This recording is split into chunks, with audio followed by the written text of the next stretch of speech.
ఓం నమః శివాయ. ఈసారి సంక్రాంతి కీడుతో వస్తుంది గాని కొడుకులు ఉన్నవారికి తప్పనిసరిగా ఇలా చేయాలి. లేకపోతే ప్రాణాలకే ప్రమాదం. సాధారణంగా సంక్రాంతి అంటే కొత్త బట్టలు, పిండి వంటలు, గాలిపటాలతో చాలా సంబరంగా జరుపుకుంటాం.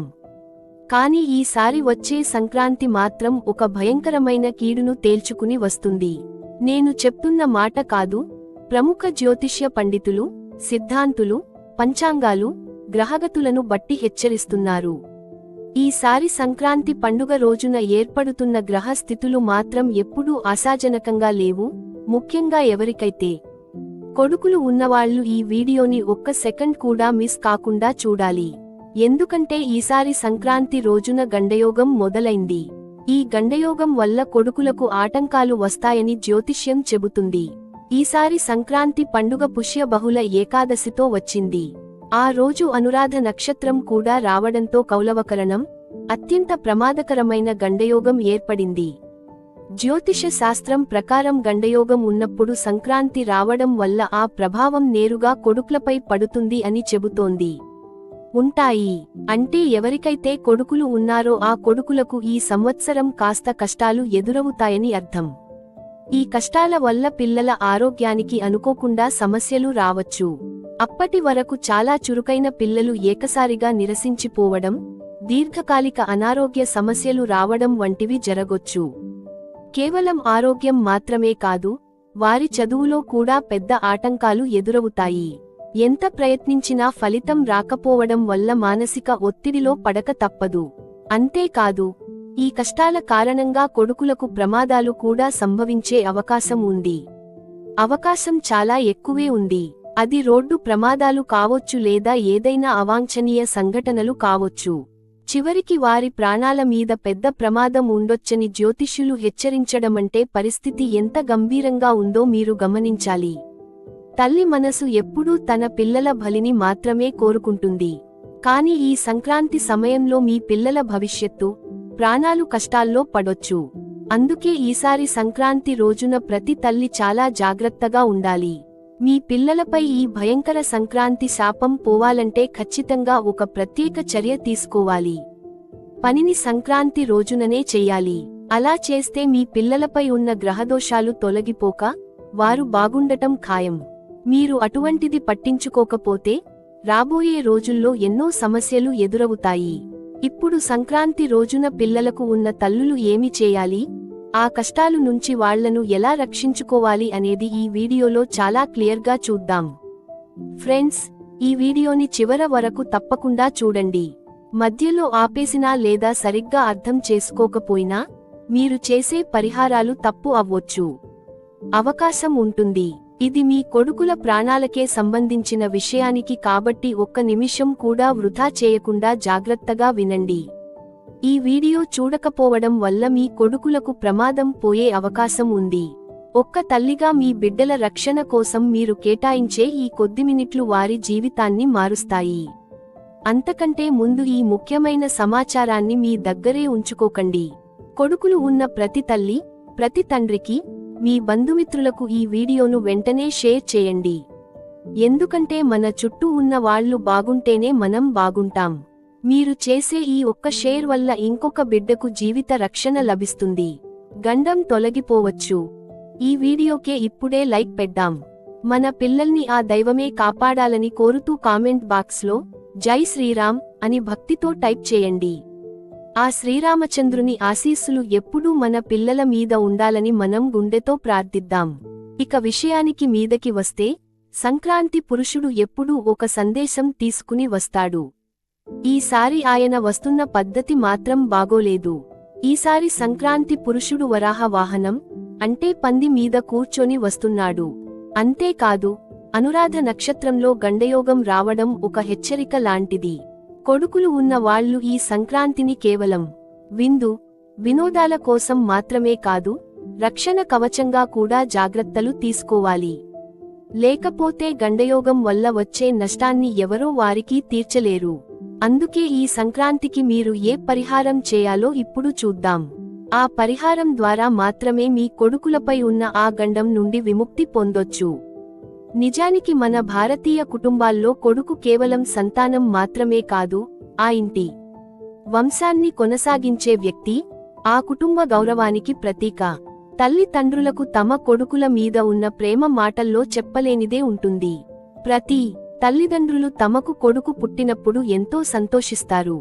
కానీ మనసులో ఒక కోణంలో మాత్రం కనీసం ఒక్క కొడుకు ఉండాలి అని బలంగా కోరుకుంటారు. ఎందుకంటే కూతుర్లు ఎంతో మధురమైన వారు, ఇంటికి శ్రీమంతులు లాంటారు గాని, వారు పెరిగి పెళ్లి చేసుకుని అత్తారింటికి వెళ్ళిపోతారు. ఆ తర్వాత వారు తమ అత్తవారింటి బాధ్యతల్లో ఉంటారు. కానీ కొడుకు మాత్రం వేరుగా ఉంటుంది. మన వెంటనే ఉంటాడు, మన కళ్ళ ముందు పెరుగుతాడు. ముసలి వారైపోయాక మనకు చేతి కర్రలా తోడుగా ఉంటాడు, మన్ని చివరి సమయం వరకు కంటికి రెప్పలా చూసుకుంటాడు. తల్లిదండ్రులు ఎప్పుడూ ఆశలతో ఉంటారు. వృద్ధాప్యంలో ఒక సహాయం కోసం, ఒక తోడుగా కొడుకు ఉండాలి అనుకోవడంలో తప్పేమీ లేదు. కానీ ఈ రోజుల్లో పరిస్థితులు ఎలా ఉన్నాయో మనం అందరం చూస్తున్నాం. ఒకప్పుడు కొడుకులు తల్లిదండ్రుల మాటను ఆజ్ఞగా తీసుకునేవారు, కానీ ఇప్పుడు కాలం మారిపోయింది. నేటి తరం కొడుకులను చూసినప్పుడు తల్లిదండ్రులకు సంతోషం కంటే బాధే ఎక్కువగా ఉంటుంది. ఎందుకంటే ఈ రోజుల్లో కొడుకులు తల్లిదండ్రుల మాట వినడం మానేశారు. ఏదైనా మంచిది చెప్పినా అది వారికో విసుగుగా అనిపిస్తోంది. మీకు ఏమీ తెలియదు, పాతకాలపు ఆలోచనలు అనేస్తున్నారు. తల్లిదండ్రులను కించపరిచేలా మాట్లాడుతున్నారు. దాంతో తల్లిదండ్రులు తమ కొడుకుల భవిష్యత్తుపై చాలా ఆందోళన పడుతున్నారు. అందుకే ఇప్పుడు చాలా మందికి పిల్లలలో కొడుకులు కంటే కూతురు 100 రెట్లు బెటర్ అనిపించే పరిస్థితి ఏర్పడింది. ఎందుకంటే ఆడపిల్లలు పెళ్లైనా పుట్టింటి మీద, అక్కరపక్క వాళ్లపై కూడా ఎప్పుడూ మమకారం చూపుతుంటారు. కానీ కొడుకులు మాత్రం ఇంట్లో ఉండి తల్లిదండ్రులను పట్టించుకోకుండా ఉంటూ పరిస్థితులు ఇలాగే చూస్తుంటాము. ముఖ్యంగా ఈ రోజుకి మగ పిల్లల్లో కోపం, దుడుకుడుతనం చాలా ఎక్కువైంది. క్షణికావేశంలో వాళ్లు ఏం చేస్తారో, ఎలాంటి నిర్ణయాలు తీసుకుంటారో ఎవరికీ అర్థం కాదు. వాళ్ల ప్రవర్తన వలన తల్లిదండ్రులు నిత్యం భయంతో ఉంటున్నారు. తమ కొడుకు ఎప్పుడు ఏం చేస్తాడో, ఎప్పుడు ఎటు నుంచి ఏ ఆపద వస్తుందో, ఎప్పుడు ఏం అవుతుందో అని తల్లిదండ్రులు చాలా ఆందోళన పడతారు. మరీ ముఖ్యంగా ఆడపిల్లలు అయితే ఇంటి పనులు నేర్చుకొని చదువుకొని పద్ధతిగా ఇంట్లోనే ఉంటారు. తల్లిదండ్రుల కళ్ల ముందే తిరుగుతారు. కానీ మగపిల్లలు అలాంటివారు కాదండి. వాళ్లను ఒక్క క్షణం ఇంట్లో ఉంచడం కూడా చాలా కష్టం. ఇంట్లో ఉండు నాయనా, బయట తిరగకు అని ఎంత మొత్తం చెప్పాలంటే వాళ్లు వినిపించరు. స్నేహితులతో బయట తిరగటం, పార్టీలు, స్కూటర్ మీద వేగంగా వెళ్లిపోవటం లాంటివి చేస్తూ ఉంటారు. దీనివల్ల వాళ్లు తల్లిదండ్రుల కంటికి దూరంగా ఉంటారు. పిల్లలు ఎప్పుడైతే తల్లిదండ్రుల కళ్ల ముందుంటారో అప్పుడే రకరకాల ప్రమాదాలు ఉండే అవకాశం ఎక్కువ. బయట ప్రపంచంలో ఎన్నో రకాల బుద్ధిమంతులు, ప్రమాదాలు ఉంటాయి. ముఖ్యంగా ఈ వేగంగా మారుతున్న కాలంలో రోడ్డు ప్రమాదాలు, స్నేహితుల వల్ల వచ్చే ఇబ్బందులు, దుష్ట దృష్టులు మగ పిల్లలకు ఎక్కువగా ఎదురవుతుంటాయి. అందుకే కొడుకులు ఉన్న తల్లులు ఎప్పుడూ దేవుడిని ప్రార్థిస్తూ ఉంటారు. నా బిడ్డ ఎక్కడ ఉండినా బాగానే ఉండాలి, ఎవరికీ దుష్టి తగలకూడదు అన్న ఆశతో ఉండిపోతారు. మళ్ళీ ఈ సంవత్సరం రాబోతున్న మకర సంక్రాంతి సాధారణ పండుగ కాదు. ఇది పెద్ద సమస్యలను తీసుకొని వస్తోంది. ఈసారి సంక్రాంతి గండ యోగంతో అనురాధ నక్షత్రం కలిసిపోతుంది. ఇలాంటి గ్రహస్థితిలో ముఖ్యంగా అబ్బాయిలకే ఎక్కువ ప్రమాదాలు ఉంటాయని శాస్త్రాలు చెప్తున్నాయి. ఈ సంక్రాంతి తర్వాత కొడుకులు ఉన్నవారు మరింత జాగ్రత్తగా ఉండాలి. ఎందుకంటే ఈ సంక్రాంతి కీడు ప్రభావం వల్ల కొడుకులకు ఆరోగ్య సమస్యలు రావచ్చు లేదా బయట తిరుగుతుంటే ప్రమాదాలు ఎదురవ్వచ్చు. జరిగే అవకాశాలు కూడా ఎక్కువే ఉన్నాయి. జ్యోతిష్య పండితులు చెప్పేది ప్రకారం ఈ గండ యోగం వల్ల గమ్మత్తుగా మగ పిల్లల ప్రాణాలకు ప్రమాదం ఉంది. అంటే ఇది ఎంత పెద్ద విషయానికి అనుకోండి. కొడుకులు మాట వినడం లేదు. వాళ్లు బయట తిరుగుతూనే ఉంటారు. కానీ వాళ్లను ఆ ప్రమాదాల నుంచి కాపాడుకోవడం తల్లిదండ్రుల బాధ్యతే. మీ కొడుకులు మీ మాట వినకపోవచ్చు, ఆడపోతలా ఉంటారు. కానీ ఏ తల్లి తన పిల్లల్ని కష్టాల్లో చూడదలచుకోదు. అందుకే ఈ సంక్రాంతికి ఉన్న ఈ కీడును తొలగించాలంటే మీ కొడుకులకి రాబోయే గండాల నుంచి వాళ్లను రక్షించుకోవడానికి ఈ పండుగ రోజున ఒక మంచి పరిహారం చేయాల్సిందే. మీ కొడుకులు మీ మాట వినకపోయినా, వారి బలికి ఈ పరిహారాలు తప్పకుండా చేయాలి. అంటే పెద్ద కొడుకులే కాదు, చిన్న పిల్లలు కూడా ఈ పరిహారం చేయాలి. మీ కొడుకులు చిన్న వయసు వారైనా ఈ సంక్రాంతి వల్ల వాళ్లకు ఏదైనా నష్టం కలగొచ్చంటే, ఆరోగ్యం పాడవటం లేదా ఇబ్బంది పడటం జరిగే అవకాశం ఉంటుంది. మనం ఎప్పుడు ఎటువైపు నుంచి ప్రమాదం వస్తుందో చెప్పలేము కాబట్టి 5 సంవత్సరాల నుంచి 52 సంవత్సరాల వయసు కలిగిన కొడుకులు అందరం ఈ పరిహారాన్ని చేయాలి. ప్రతి తల్లిదండ్రులు ఈ పరిహారం తప్పకుండా చేయాలి.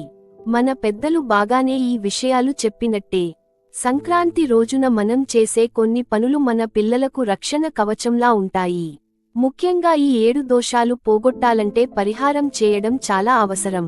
ఆ పరిహారం చేయకపోతే మీ పిల్లల ఆరోగ్యం కూడా దెబ్బతింటుంది, వాళ్ల ఎదుగుదల కూడా ఆగిపోవచ్చు.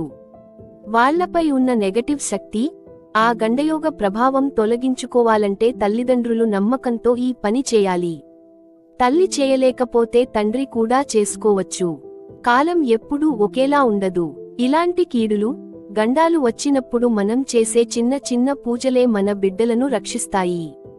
ఎందుకంటే ఈసారి సంక్రాంతి పురుషుడు మహోదర అనే పేరుతో వస్తున్నాడు. వరాహ వాహనంపై వచ్చిన ఈ కీడు సమాజం, కుటుంబాల్లో కొన్ని సమస్యల్ని తెస్తుంది. ముఖ్యంగా కొడుకులకు కీడు ఉంటుందని శాస్త్రం చెబుతుంటే మనం దానిని తేలిగ్గా తీసుకోకూడదు. మామడు బాగున్నాడు కదా, మనకు ఏమి జరుగుతుంది అనుకోవడం పెద్ద తప్పు. ఈ సంక్రాంతి కీడు ప్రభావం అందరినీ తాకుతుంది. కాబట్టి ఆ కీడును తొలగించి మీ కొడుకులకు ఆరోగ్యం, సంతోషం దొరకాలని జాగ్రత్త తీసుకోండి. వారికి ఎలాంటి ప్రమాదాలు రాకుండా ఉండాలని మీరు ఈ సంక్రాంతి పండుగ రోజున ఈ పరిహారం చేయాలి. ఈ పరిహారాన్ని మీరు భోగి పండుగ రోజున లేదా సంక్రాంతి పండుగ రోజున చేయొచ్చు. ఈ 2 రోజుల్లో మీ సమయం, వీలును చూసి ఏదో ఒక రోజును ఎంచుకోండి. కానీ ఒక విషయానికి గమనించాలి, అది ఏంటంటే సంక్రాంతి పండుగ దాటి కడుమ రోజు లేదా ఆ తర్వాత రోజుల్లో ఈ పరిహారం చేయకూడదు. ఎందుకంటే ఆ సమయంలో గ్రహాలు అనుకూలంగా ఉండవు, అందుకే ఈ పరిహారానికి అవసరమైన శక్తి వాతావరణంలో ఉండదు. అందుకే పండుగ రోజుల్లోనే, ఈ పవిత్ర గడియల్లోనే ఈ కీడును తొలగించుకోవాలి. సమయానికి వస్తే దీన్ని సాయంత్రం సమయంలో చేయడం చాలా మంచిది. ఉదయం అయితే సూర్యోదయం దగ్గరగా ఉండే సమయం అంటే 5 నుంచి 6 గంటల మధ్యలో చేయాలి. ఉదయం బ్రహ్మ ముహూర్తం తర్వాత వచ్చే ఈ సమయం చాలా శుభకరం. ఉదయం చేయలేకపోయినవారు లేదా ఉదయం పనుల్లో బిజీగా మర్చిపోతే సాయంత్రం సూర్యాస్తమయం దగ్గర 6 నుంచి 8 గంటల మధ్యలో ఈ పరిహారాన్ని పూర్తి చేసుకోవాలి. ఈ సమయాలు అంటే పగలు, రాత్రి కలిసే సంధ్యా సమయాలు చాలా శక్తివంతమైనవి. అందుకే దుష్టి దోషాలు పోవాలంటే, నెగిటివ్ ఎనర్జీ తొలగించాలంటే, కీడు పోవాలంటే ఈ సమయంలోనే చేయాలి అని మన పెద్దలు ఎప్పుడూ చెబుతుంటారు. ముందుగా మీరు ఒక రాగి చెంబు తీసుకోవాలి.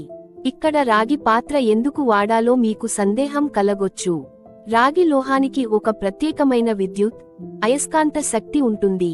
అది వాతావరణంలో ఉన్న నెగిటివ్ ఎనర్జీని, షేడు తరంగాలను చాలా వేగంగా తనలోకి లాగుకుంటుంది. అందుకే పాతకాలం నుండి తీర్థం ఇచ్చే పాత్రలు కూడా రాగివే వాడేవారు. అలాంటి రాగి చెంబులో నిండా కాకుండా సగం వరకు మంచి నీళ్లు పోయండి. ఆ నీటిలో మొదటగా కొంచెం ఉప్పులి పసుపు కేవలం క్రిమి చంపేది మాత్రమే కాదు, అది శుభం, మంగళం కూడా సూచిస్తుంది. ఆ తరువాత మనం బట్టలు ఉతుకుకునే సర్ఫ్ పౌడర్ లేదా ఏదైనా డిటర్జెంట్ పౌడర్ ఉంటే కొంచెం వేసుకోండి. ఇక్కడ ఒక చిన్న మ్యాజిక్ ఉంటుంది. ఒక రసాయన చర్య జరుగుతుంది. పసుపులో ఉన్న గుణాలు సర్ఫ్ పౌడర్లో ఉన్న రసాయనాలతో కలిసిన వెంటనే ఆ నీళ్లు ఎర్ర రంగులోకి మారతాయి, అంటే దాదాపు రక్తం రంగులోకి. మన చిన్న పిల్లల విద్యలో లేదా పెద్ద సమస్యలను పోగొట్టేటప్పుడు ఎర్ర నీళ్లు వాడతారు. ఎందుకంటే ఇలాగే పసుపుతో సర్ఫ్ వేసిన ఎర్ర నీళ్లు దుష్ట దృష్టి, కీడు, గండాలు పోగొడతాయి. తొలగించడానికి ఒక అద్భుతమైన ఆయుధంలా పనిచేస్తుంది. ఇది చూశాక రక్తం అనిపించినా అది కేవలం ఎర్ర నీళ్లు కాబట్టి ఎటువంటి భయం ఉండరాదు. కాని ఆ రంగు దోషం తొలగించడంలో చాలా ముఖ్యం. ఇలాగే ఎర్రగా మారిన నీటిలో మీ కొడుకు వెంట్రుకల నుండి కొద్దిగా తీసి ఆ నీటిలో వేసుకోండి. వెంట్రుకలు మన శరీరంలో ఒక భాగమే కాబట్టి ఆ వ్యక్తిపై ఉన్న అన్ని దోషాలు ఆ వెంట్రుకల ద్వారా ఆ నీటిలోకి ప్రవేశిస్తాయి. వెంట్రుకలు వేసుకోవడం అంటే వారి శరీరానికి తగలబోయే కీడును ఆ నీటిలో బంధించడమే. ఆ తర్వాత అదే నీటిలో 2 స్పూన్లు గల్లులుప్పు కూడా వేసుకోవాలి. సాధారణ ఉప్పు కంటే గల్లులుప్పు శక్తివంతం. సముద్రం నుండి వచ్చిన ఉప్పు గాల్లో ఉన్న చెడును, మన చుట్టూ ఉన్న మలినాలను శుభ్రం చేసే అద్భుతమైన ఫలితం ఇస్తుంది. కాబట్టి ఉప్పు వేసి ఆ తర్వాత 7 మిరియాలను తీసుకుని బాగా మెత్తగా దంచి ఆ నీటిలో కలపాలి. మిరియాలు చాలా ఘాటుగానే ఉంటాయి. ఆ ఘాటితనం దుష్ట శక్తులను తొలగిస్తుంది. అలాగే 3 ఎండుమిరపకాయలను కూడా ఆ నీటిలో వేసుకోవాలి. మెరిగాలు, ఎండుమిరపకాయలు శత్రువుల నుండి వచ్చే చెడ్డ శక్తులను, నరదృష్టిని, ఏదైనా పాడుచూపులు ఉంటే వాటిని దూరం చేస్తాయి. ఇవన్నీ వేసిన తర్వాత ఇప్పుడు మీ కుడి చేతి చూపుడి వేలితో ఆ నీటిని బాగా కలిపేయండి. మిక్స్ చేస్తుండగా మీ మనసులో నా కొడుక్కి ఉన్న అన్ని కష్టాలు పోతాయని, ఈ సంక్రాంతి వర్షం వలె పీడలు దూరమవుతాయని గట్టిగా ఊహించుకోండి. తల్లి సంకల్పం కంటే బలమైన రక్షణ ఈ లోకంలో ఇంకేమీ లేదు. ఇలాగే శాస్త్రప్రకారం తయారు చేసుకున్న ఎర్రనీరు తీసుకొని మీ కొడుక్ని ఇంటి బయట, అంటే గడప దాటి బయట ఉన్న వరండాలో గాని నేల మీద గాని కూర్చోబెట్టండి. మీ కొడుక్కి ముఖం తూర్పు వైపు ఉండేలా చూడండి. ఇప్పుడు ఆ ఎర్ర నీటితో మీ కొడుకుకు దిష్టి తీయాలి. దిష్టి తీయటం అంటే చుట్టూ పక్కలా పట్టుకోవడం కాదు, చాలా ధ్యానమా చేసుకుని చేయాలి. ఆ చెంబును పట్టుకుని మీ కొడుకు తల చుట్టూ 3 సార్లు సవ్య దిశలో అంటే కుడివైపు నుండి ఎడమ వైపుకు తిప్పాలి. ఆ తర్వాత 3 సార్లు అపసవ్య దిశలో అంటే ఎడమ వైపు నుండి కుడివైపుకు తిప్పాలి. ఇలా చేయడం వల్ల ఆయన చుట్టూ ఉన్న చెడు దృష్టి క్లీన్ అవుతుంది. ఆ తర్వాత ఆ చెంబును పట్టుకుని మీ కొడుకు తల నుండి కాలు వరకు పై నుండి క్రిందికి 3 సార్లు తుడవాలి. ఇలా చేసిన తర్వాత శరీరంలో తల నుండి పాదాల వరకు శాంతి కలుగుతుంది. నరనరాల మధ్య దాగి ఉన్న అలసట, నెగటివ్ ఎనర్జీ ఆ నీటిలోకి కూలిపోతుంది. దిష్టి తీయటం పూర్తయిన వెంటనే 1 సెకను ఆలస్యం చేయకుండా ఆ నీటిని తీసుకుని ఇంటి నుండి దూరంగా ఉన్న మురుగు కాలువలో గాని, డ్రైనేజ్లో గాని, లేక ఇల్లు దగ్గర ఎక్కడైనా నీళ్లు నిలిచే చోట గాని పోసేయాలి. ఇక్కడ ఒక విషయానికి చాలా జాగ్రత్తగా చూడాలి. ఆ నీటిని ప్రజల నడిచే రహదారిలో గాని, పిల్లలు ఆడే చోట గాని, ఇంటి ఆవరణలో మొక్కల దగ్గర గాని ఎక్కడా వేయకూడదు. ఎందుకంటే ఆ నీటిలో చాలా బలమైన నెగిటివ్ ఎనర్జీ ఉంటుంది. ఎవరైనా పొరపాటున ఆ నీటిని తడవడం వల్ల ఆ నీటి ఆవిరి వాళ్లకు దోషమవ్వొచ్చు. అందుకే డ్రైనేజ్లో నీరు పోయిపోవడం బాగుంటుంది. అది వెంటనే తరిగిపోతుంది. నీళ్లు పారేసిన తర్వాత వెనక్కి తిరిగి చూడకుండా చేతులు, కాళ్ళు కడిగి ఇంటికి వెళ్ళాలి. ఈ విషయాన్ని బాగా జాగ్రత్తగా గమనించుకోండి. ఇంకో ముఖ్యమైన విషయానికి ఏమిటంటే, మీ ఇంట్లో ఎన్ని కొడుకులు ఉన్నా ఒక్కొక్కరికి విడిగా నీళ్లతో విడివిడిగా దిష్టి తీయాలి. ఒకరికి తీసిన నీటితో మరొకరికి తీయకూడదు. లేకపోతే అందరినీ ఒకేసారి కూర్చొట్టి ఒకే చెంబుతో తీయకూడదు. ఎవరి కర్మ, ఎవరి దోషం వారిదే. కాబట్టి ఒక్కో వ్యక్తికి ప్రత్యేకంగా సమయం ఇచ్చి పరిహారం చేయండి. సాధారణంగా సంక్రాంతి పండుగకి స్కూల్స్, కాలేజీలకు సెలవులు ఉంటాయి కాబట్టి పిల్లలు ఇంట్లోనే ఉంటారు. కానీ మీ పిల్లలు చదువు లేదా ఉద్యోగానికి హాస్టల్ లేదా వేరే చోట ఉంటే వీరిని ఈ పండుగకి ఇంటికి రప్పించండి. బలవంతంగా అయినా సరే తీసుకొస్తే మంచిది. ఎందుకంటే వారి ప్రాణాలకి వచ్చే ప్రమాదాలు, అనుకోని ప్రమాదాలు తప్పించుకోవడానికి ఇది చాలా అవసరం. తల్లిదండ్రులుగా వారి బాగున్నతికి మీరు ఈ జాగ్రత్త తీసుకోవాలి. ఇంతైనా చేయలేరా? తప్పకుండా చేయాలి. వాళ్ళు రాకపోతే కనీసం వాళ్ల ఫోటోకి దిష్టి తీసి ఈ పరిహారం చేసి ఆ జగన్మాతను మనసారా ప్రార్థించు. ప్రత్యేకంగా చేయడం వల్ల పాజిటివ్ ఫలితం వస్తుంది. మాటల్లో చెప్పలేనిది. ఈ ఎర్ర నీటి పరిహారంతో పాటు ఇంకొక ముఖ్యమైన పని ఈ సంక్రాంతికి తప్పక చేయాలి. ఏమీ లేకుండా పండుగ పూట నువ్వులు ఇవ్వాలి. ఉట్టి కాదు, బెల్లంతో కలిపి ఇవ్వాలి. ఈ సంక్రాంతి రోజున నువ్వులు, బెల్లం కలిపి బ్రాహ్మణులకు మీ కొడుకు పేరు, అతని గోత్ర నామాలతో సంకల్పం చేయండి. చెప్పి దానంగా ఇవ్వాలి. కానీ ఈ రోజుల్లో నువ్వుల దానం అంటే శనిదానం అనుకుంటూ భయపడటం లేదా ఇతర కారణాల వల్ల బ్రాహ్మణులు అందరూ తీసుకోవాలని ఒప్పుకోరు. బ్రాహ్మణులు దొరకకపోతే లేదా వారు అంగీకరించకపోతే మీరు కంగారు పడాల్సిన అవసరం లేదు. దానికి ప్రత్యామ్నాయం కూడా ఉంది. మీ ఇంట్లోనే నువ్వులు, బెల్లం కలిపి చిన్న చిన్న నువ్వుల ఉండలు తయారు చేసుకోండి. ఆ ఉండలను మీ కొడుకు చేతితో మీ ఇంటి దగ్గర ఉన్న పేదవారికి లేదా కాలనీలో ఉండే పేద పిల్లలకు పంచండి. ఇవ్వేటప్పుడు వారికి ఇది గ్రహదోష నివారణకు ఇచ్చే దానం అని చెప్పండి. చెప్పాల్సిన దేను లేదు. పండుగ రోజుల్లో చిన్న చిన్న విందులు పెట్టి బాగా తిను అని ప్రేమగా చెప్పండి. వారు ఆనందంగా తినగలిగితే ఆ సంతోషం మీ కొడుకు రక్షలా కనిపిస్తుంది. ఆకలితో ఉన్న వాళ్లకి ఆహారం ఇచ్చిన పుణ్యం ఏ హోమాలు చేసినా అందరినీ మించి ఉంటుంది. ఇలాంటిదే చేస్తే మీ కొడుకుపై ఉన్న సంక్రాంతి కీడు, గండం, గ్రహ దోషాలు, దిష్టి దోషాలు అన్నీ తొలగిపోతాయి. ఈ పరిహారాలు చేస్తే వచ్చే ఫలితాలు చాలా అద్భుతంగా ఉంటాయి. ఎవరైనా మీ పిల్లలపై ఏదైనా ప్రయోగాలు చేసినా మీ ఎదుగుదల చూసి బంధువులు, పొరుగువారు ఏడ్చిన ఏడుపు వల్ల కలిగిన కళ్ల దిష్టి కూడా పోతుంది. అంటే ఏమైనా నరదృష్టి ఉన్నా అవన్నీ ఈ పరిహారంతో వెళ్లిపోయిపోతాయి. ఇలా చేస్తే మీ పిల్లలకి రాబోయే రోజుల్లో ఎటువంటి అనారోగ్యాలు రాకుండా ఉంటాయి.